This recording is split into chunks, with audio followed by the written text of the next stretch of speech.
Добар ден, благодарам за поканата. Господин Доштевски, наближуваат изборите уште 2 недели, јавноста полека е љубопитна за тоа каков ќе биде исходот од нив. Според анкетите нема некои поголеми изненадувања, практично како и во целиот изминат период. ВМРО-ДПМН убедливо води. Дали за вас е ова изненадување, како гледате нови истражувања? Не е само ова анкета, вчера една телевизија објави друга анкета и во неја ВМРО-ДПМН водеше. Значи, јас сметам дека ова апсолутно не е никакво изненадување. Напротив, јас сум изненаден, очекував дека уште поголема ќе биде разликата со оглед на тоа што се случуваше во изминатите денови па и недели. Да речеме, уште во понеделникот беше јасно каква ќе биде поддршката од страна на народот, бидејќи на митингот на опозицијата имаше односно на власта на коалицијата за подобра Македонија и ВМРО-ДПМН имаше 60 од 50 до 60.000 луѓе, а на митингот во Прилеп на СДСМ имаше од 3 до 4.000, што не се случило од 1990 па нааму, таква огромна разлика на поддршката, што се повторуваше и во наредните неколку денови, нели, во Аеродром, па во Крушево и така натаму. Така што тоа е првиот репер, а вториот репер, мислам од резултатите на Брима Галуп, нели, сметам дека ова ќе биде уште поголема разлика ќе биде, затоа што имаме, нели, график каде што има гласачи кои не се изјасниле и гласачи кои рекле дека нема да гласаат. Така нешто. Сметам дека тие неопределени овој пат ќе се определат за ВМРО-ДПМН и коалицијата за подобра Македонија, затоа што лидерот на СДСМ, нели, порано беше лидер на опозицијата, меѓутоа дојде до превирање внатре партиски, па дојде со коалиционите партнери и дојде на крај до и со шарените, бидејќи тие не беа задоволни од листите, како и другите што доведе до раскол во партијата. Тоа е едно, а друго, таа реторика на двојазичност, која нели постојано гледавме во изминатите недели, каде што тој беше принуден, и тоа не може да се демантира, сите македонци, доколку не се изјаснат за двојазичност, да ги нарече дека имаат грдо лице, што е навреда не само кон поддржувачите на коалицијата за подобра Македонија, туку кон сите граѓани во Република Македонија. И слушнавме добро во Швајцарија како тој рече дека не може само ние да сме добри, а другите да се лоши, што значи дека Македонија е најлоша држава во регионот, што исто така е навредливо не само за народот, туку и за државата и за меѓународниот углед на државата, што не може да си го допушти еден политичар, а што се однесува до двојазичноста, тоа постојано се повторува, а нема потреба, бидејќи знаеме дека рамковниот договор дава и повеќе од она што се нарекува меѓународен стандард.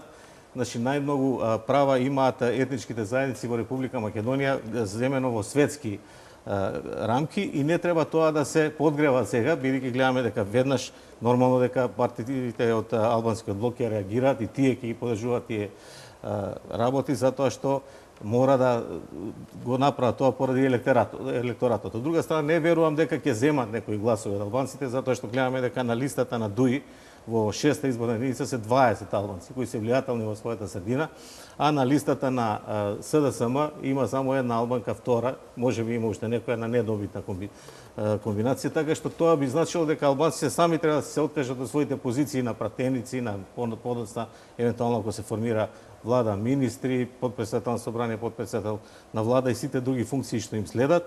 И видовме добро во Швајцарија, само тоа да не го заборавам, дека рече дека рамковниот договор повторно ќе се отвора, што би било погубно, трагично за Република Македонија, дека уставот ќе се менува, што исто така е недозволиво, бидејќи за промена на уставот треба да се согласат сите овие 4 главни фактори, што се сериозни веќе работи за кантонизација и понатамошно за рамковниот треба и Соединетите Американски држави, Европската унија беа гарантори на тој договор. Заедница, меѓутоа нема потреба воопшто да се навлегува во тоа, како што повеќе аналитичари, нели, овие денови рекоа дека не може на сила да му се наметне на некој да учи друг јазик. И тоа значи дека во Струмица некој што се занимава со бизнис ќе се учи албански јазик како сака, тоа ако му треба ќе се учи. И во сите други градови, како што и албанците не зборат, сите македонци, тие што сакаат учат, тие што не сакаат не учат. Меѓутоа не постои друга држава во Европа, освен овие што се, нели, веќе кантонизирани, бидејќи се составени од територии на неколку држави, како што е Швајцарија. И не можеме ние да дозволиме, тоа е недозволиво, да дозволиме да некој понанешен политичар како што е Андреас Грос да ни се мешава во внатрешните работи на државата и да тој да кажува дека ќе биде Македонија двојазична и дека сите деца треба да ги учат двата јазици, што е апсолутно недозволиво, бидејќи тој не е никаков фактор ниту во ЕУ, ниту во НАТО, туку е поранешен политичар кој сега веројатно за тоа што го зборува добро го наплатил.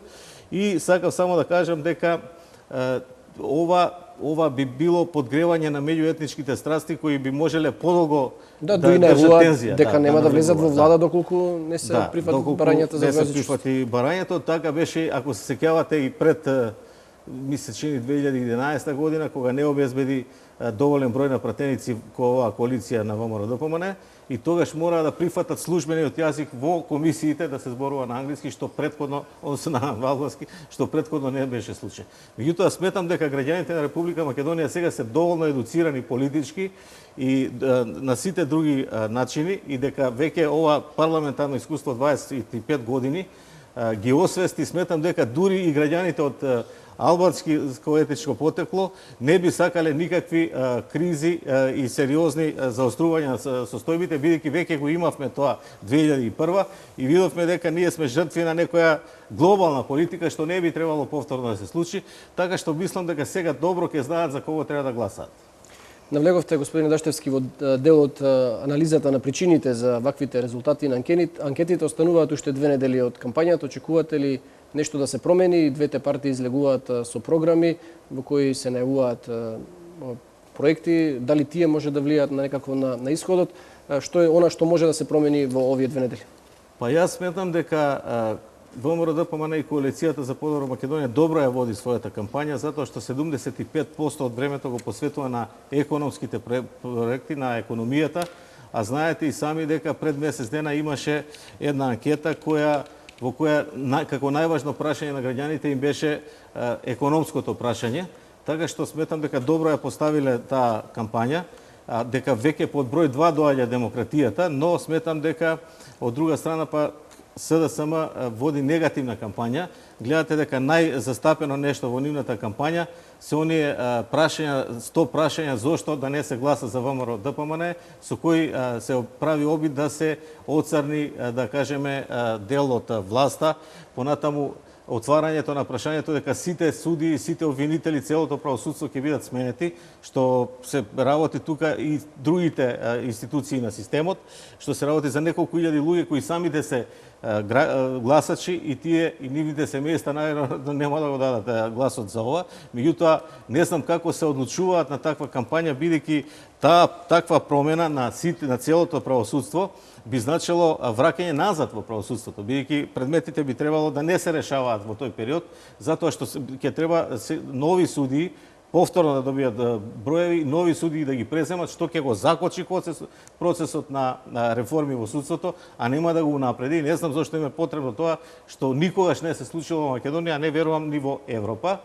Од друга страна, пак кога зборуваат за економијата, тоа не им е добро подготвено, затоа што има многу контрадикторности. И поради тоа се обидуваат со овие други прашања, за да ја одвлечат темата од економијата. Например, тие кажуваат дека Република Македонија е задолжена 4,5 милиарди и дека тоа со години ќе мора да се работи да се врати, а утре дента викаат дека ќе направат просечната плата 30.000 денари. Како ќе го направите тоа ако викате и сами дека сме презадолжени, треба да се работи на враќање на долгот? Од друга страна пак не објаснуваат тие 30.000 денари како ќе ги обезбедат. Бидејќи кога се работи за просечната плата, гледаме дека во програмата на ВМРО-ДПМН убаво се објасни од кои фондови ќе се земе за да се зголемува минималната плата од 10,80 денари сега на 14.000 во 2020 година, што е реално, објективно и што е навистина една минимална плата према стандардот во Република Македонија со рок и со точно објавени средства како ќе се обезбедат. Од друга страна, ако веднаш после тоа излезе СДСМ и рече ќе обезбедат 16.000 денари минимална плата, а просечната ќе биде 30, што е повторно нелогично. Значи, ако просечната плата е 30 според нив, тогаш минималната плата би требало барем 15 да биде. бидејќи тоа го надвинува минимумот, меѓутоа не објаснуваат повторно како ќе ги обезбедат и овие средства за минималната плата, иако знаеме дека со години не се ведуваше минимална плата, тоа го направи оваа коалиција пред 5-6 години и сега како поминува времето, знаеме дека беше 9, сега е 10,80, па ќе стане 14 за 3 години, што значи прогресивно расне со порастот на животниот стандард, а тоа може да се обезбеди само со овие големи економски проекти кои ги има владата на Република Македонија, ги имаше до сега, а сега ги има во програмата која е преку 500 страници во тврд повест, што значи дека таму се предвидени мерки како за цела Македонија, така и за сите градови поединечно. Што значи тоа? Значи, инфраструктурата, енергетиката, тоа е на републичко ниво, додека точно се кажува што ќе се направи во секој град поединечно. Например, ќе се изградат толку градинки, толку школи, толку игралишта, спортски сали и така натаму. И тоа се даваат рокови, например, за година, за 2, за 3 години и во тие рокови се предвидуваат парични средства на кој начин ќе биде обезбедени. Некаде можеби тоа не е нешто посебно, меѓутоа сепак значи напредок на државата и одење напред. Од друга страна сакам да кажам и уште една работа. Значи, зошто граѓаните овие неопределени и овие што не сакале да одговорат ќе го дадат гласот? Не е мала работа вие дали имате тим да го спроведете тоа или немате. Ние видовме дека ВМРО-ДПМН има добар економски тим кој и до сега добро се грижеше за економските интереси, ако веќе се негираат другите резултати од страна на опозицијата, додека целиот економски тим немаше доверба во политиките на СДСМ под раководството на Зоран Заев и се повлече, односно даде оставки и така натаму, како што беше Ванчо Узунов и другите економисти, врни економисти кои беа во редовите на тогашната опозиција, сега СДСМ. Тоа е една причина, а друга причина е што, да кажеме, гледаме во анкетите и други прашања поставени. Значи има прашање на кого повеќе му верувате како лидер и тука скоро дупло води Никола Груевски во однос на Зоран Заев и во која програма имате поголема доверба е прашањето. Тоа е повеќе од дупло ми се чини, така што и тоа ќе одлучува на денот на изборите за кого ќе гласаат неопределените гласачи и затоа сметам дека резултатот ќе биде уште поголем од овој што го видовме. Може ли да прогнозирате на крајот? Па јас мислам дека тука негде над 60 пратеници ќе добие владеачката коалиција, а дека таа бројка 33-4 што се прогнозира од сите ќе ја добие СДСМ. Од друга страна видовме една анкета нели на Телма вчера и тие прогнозираат, иако таа е дефинитивно наместена, тука нема дилема, прогнозираат 5-6% разлика помеѓу ВМРО-ДПМН и СДСМ. Тоа значи дека во пратеници би било негде над 10 пратеника, можеби 12, што значи дека прашањето е само колкава ќе биде разликата. Значи немаме други прашања, јасно е кој ќе победи на изборите, само треба да видиме колку ќе биде разликата, дали ќе биде евентуално под 60 или над 60 и колку ќе добие, дали повеќе или помалку од тоа што се предвидува опозицијата. Останува да почекаме 11 декември, тогаш ќе биде најдобрата анкета да видиме како граѓаните ќе се изјаснат на денот на гласањето. Да. Господин Даштевски, благодарам што бевте гостин во телевизија Нова. Благодарам уште еднаш на поканата и ги поздравувам вашите гледачи. Благодарам. Почитувани гледачи, тука завршува и ова издание на вестите. Ви благодарам што бевте со нас. Останете со нашата програма и во текот на вечерта ќе имаме директни вклучувања од митинзите на ВМРО-ДПМН. Тие се во Македонски Брод и во